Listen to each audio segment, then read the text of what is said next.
Evan, what is a bubble? Right. A bubble is when you take a trend or a fashion or an investment boom, something that may be very, very positive for the world, in which people are putting money behind a new technology, say, whether it is tulips, as in the 17th century, or trains, or the internet, or AI. It's when you start with putting a lot of money into something like that, and then it gets ahead of itself. The bubble bit of it is when the investment boom in a new tech or in a product turns into a self-fulfilling investors chasing other investors putting their money in it. So it always starts, or often starts, with a new technology that looks great, like the internet, the .com. People put money into it because it looks great, and they're investing money in it. And then the price of some of the companies that are investing money goes up. The bubble bit is when other people say, oh, the price is going up. I've got FOMO, I want to get in, so I'll put some money in. And they're not really thinking about the investment as to whether it'll work. They're just seeing the trajectory and thinking, I want some of that. Okay. So they put money in, and then other people put money in because they push it up, and others then say, I better put my money in. So it's when it becomes the bubble bit is when you have a kind of self-fulfilling process of people coming in and investing only because other people have been coming in and investing. That's the bubble. But it starts, Sarah, and this is, I think, the critical thing to understand by this. It starts with a sort of a real investment boom in something real, like AI or internet trains, something where there was a reason to think the world was changing. Okay, yeah. and it will change. But I think the words of Jeff Bezos, every experiment gets funded, every company gets funded, the good ideas and the bad ideas. Yeah. And now listen, but there's the obvious thing to say about a bubble is that a pin or an overinflation means it's going to pop. Yes. So that's the thing. It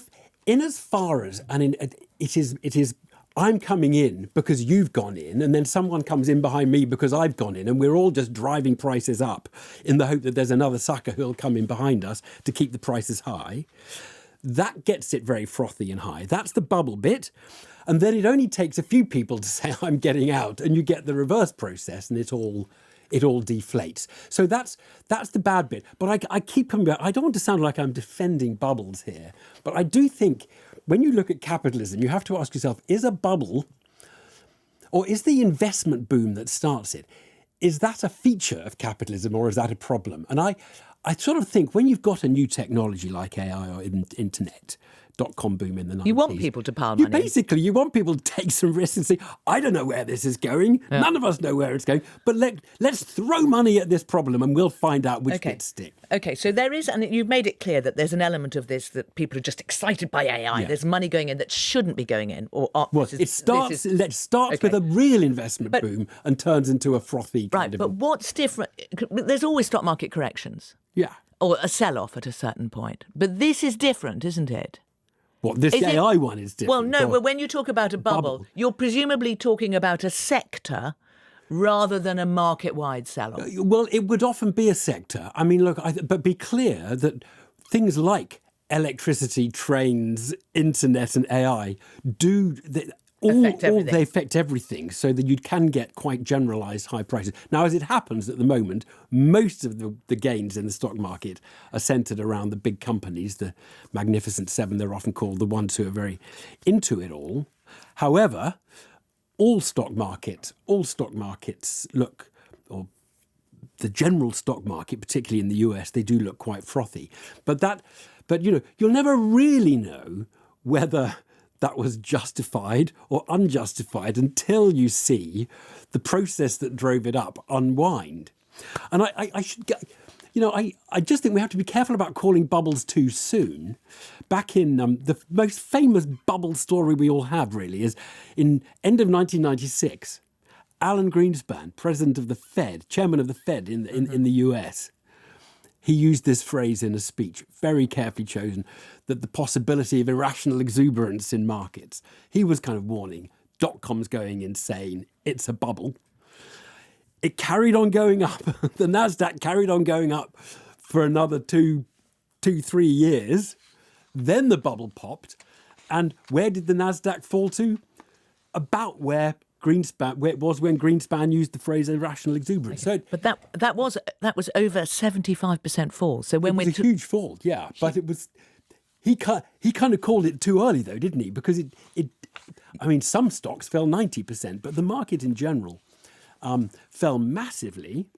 But still, you know, and we should say the S&P 500 fell as well, not as much as the NASDAQ, which was tech. Exactly. That was the tech bit. heavy. Yeah. So let's turn to the effect of this. If it goes pop, who gets hurt? Well, it depends how far it's gone, doesn't it? Because if you have got a lot of people who, in effect, via one route or another, have borrowed money to buy into this, then, I mean, share prices can fall, you know, and the world normally can take it. It's where loans can't be paid back that you find the brittleness in markets. So if, for example, people borrow money to buy shares, the shares become worth nothing and they can't pay back the money, then some lenders somewhere, maybe banks or whoever, will lose. But are we there yet? You know, I don't know enough about where the money for the investments in the shares are coming from to tell you whether that is a problem.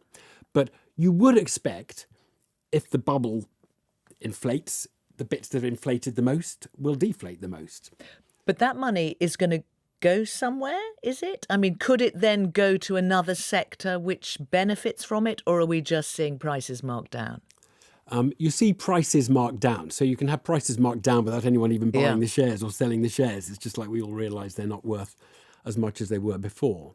But you're right to raise other markets because there's always a complexity to sort of financial stories in every bubble sequence. There is something else going on in the world at the moment, which is the bond markets. That's where people buy government debt and trade it, which is as big as equity markets. I mean, the bond market's enormous. There's a lot of kind of worry about bonds and, you know, whether governments are overdoing it and are borrowing too much and whether they're in control of their spending habits. And you don't want to hold government bonds if governments are out of control with their spending. And I mean, indeed, one of the things that might be going on here is people are saying, I want gold, I want Bitcoin, I'll have shares, I'll have something which is a sort of a tangible sort of holding of something that's worth something rather than a bit of government paper, you know, because bond markets are stressed at the moment. But look, yeah, if prices fall, some people will suffer. And there will have been winners who sold at the right time and there will be losers who sell at the wrong time. For the economy overall, the most important thing is less the bubble going up and coming down with some winners getting it and losing it as it goes up and down. It's the investment boom underlying it. If OpenAI spent an actual £1 billion on data centers, $1 trillion, does that turn out to be a good investment or not? That's real money. That's $1 trillion. Let's say OpenAI's share price goes up to 10 trillion and then back down to 1 trillion. That's kind of funny money. Yeah. That's a funny... You've still got the data centers. You've still got a data center. So the real bet for the economy is the data center, the investment in the actual stuff. The bubble is the froth on the top that will be distributing between the well-timed seller and the badly timed buyer. That I suppose is the kind of less important for everybody than those who have got themselves into this game. And in considering the effects, can it cause a recession?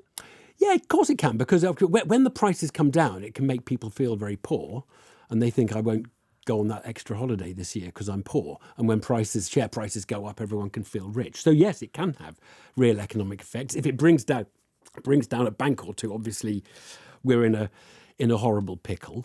And people's pensions will be, to some extent, you know, exposed to all of this, right? I mean, I would have thought of it.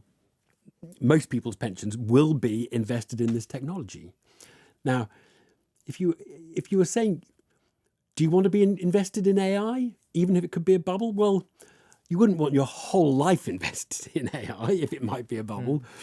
But if it isn't a bubble and it turns out to be something really magnificent for the world, you probably want to have a little bit in there, so don't you? I mean, so I think it leads to real dilemmas for investors who probably don't want to kind of shy away from the whole thing. But you certainly, you would say there's a lot of bets being taken here, and they are bets, and they're risky.